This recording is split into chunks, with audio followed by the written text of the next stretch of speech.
महाराष्ट्र नवनिर्माण सेना के प्रमुख राज ठाकरे और कैसरगंज से बीजेपी सांसद बृजभूषण शरण सिंह के बीच की दुश्मनी किसी से भी छिपी नहीं है। पहले राज ठाकरे के अयोध्या दौरे के ऐलान के बाद से सांसद जी का जोरदार विरोध और फिर ठाकरे के दौरा रद्द करने के बाद भी माननीय सांसद जी का ठाकरे का पीछा ना छोड़ना ये दर्शाता है कि राजनीति इसी को कहते हैं, जहां अपने विरोधी के कदम पीछे खींच लेने के बावजूद भी उस पर वार जारी रखा जाए। बीजेपी सांसद बृजभूषण शरण सिंह देवरिया पहुंचे थे। यहां उन्होंने लोगों को संबोधित करते हुए मनसे प्रमुख राज ठाकरे के अयोध्या दौरे को लेकर एक बार फिर से विवादित बयान दिया है। उन्होंने मंच से राज ठाकरे को संबोधित करते हुए एक प्रकार से चुनौती देते हुए कहा कि जब एक दिन मैं टीवी पर देख रहा था कि राज ठाकरे अयोध्या आना चाहते हैं, मैं 2008 से उसको खोज रहा था, भगवान से प्रार्थना करता था कि राज ठाकरे किसी दिन एयरपोर्ट पर हमारी और तुम्हारी मुलाकात हो जाए, दो दो हाथ जरूर करेंगे और तुम्हें सबक सिखाएंगे। जब मैंने एक दिन टीवी पर देखा कि राज ठाकरे अयोध्या आना चाहता, अयोध्या आने के पहले हमारे यशस्वी मुख्यमंत्री योगी आदित्यनाथ जी से भेंट करना चाहता।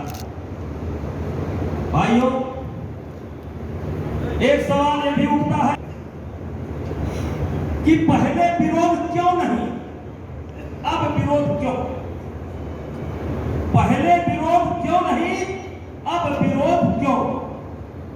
मेरे भाइयों, मैं 2008 से उसको खोज रहा था और भगवान से प्रार्थना करता था, भगवान से प्रार्थना करता था कि राज ठाकरे किसी दिन एयरपोर्ट पर हमारी तुम्हारी भेंट हो जाए तो दो दो हाथ जरूर करेंगे और उनको सबक सिखाने का काम करेंगे।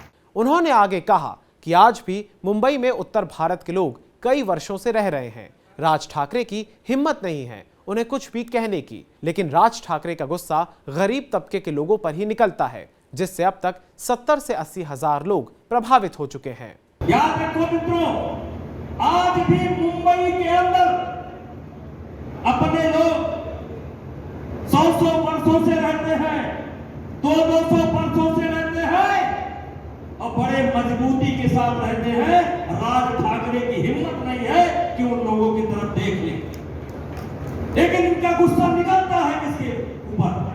रिक्शा चलाने वालों, मजदूरी करने वालों के ऊपर, विद्यार्थियों के ऊपर और 70-80 हजार लोग अब तक प्रभावित हो चुके हैं। सांसद जी यही नहीं रुके। राज ठाकरे को अपराधी बताते हुए उन्होंने कहा कि राज ठाकरे का हृदय परिवर्तन हुआ है, अब वो हिंदू नेता बनना चाहते हैं। हम सब राम के ही वंशज हैं।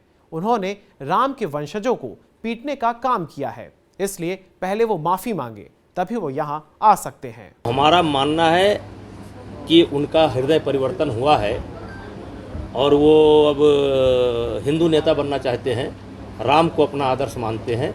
तो हम सब राम के ही वंशज हैं और उनको उन्होंने बेइज्जत किया है, पीटने का काम किया है, तो माफ़ी मांगे तभी आ सकते हैं। आपको बता दें कि 5 जून को राज ठाकरे अयोध्या दौरे पर आने वाले थे, लेकिन बीते दिनों उन्होंने खुद ट्वीट करके अपने दौरे को रद्द करने की घोषणा की थी, जिसके बाद पहले से ही आक्रामक तेवर दिखा रहे कैसरगंज से सांसद अब उन पर और भी ज्यादा आक्रामक तरीके से तंज कस रहे हैं।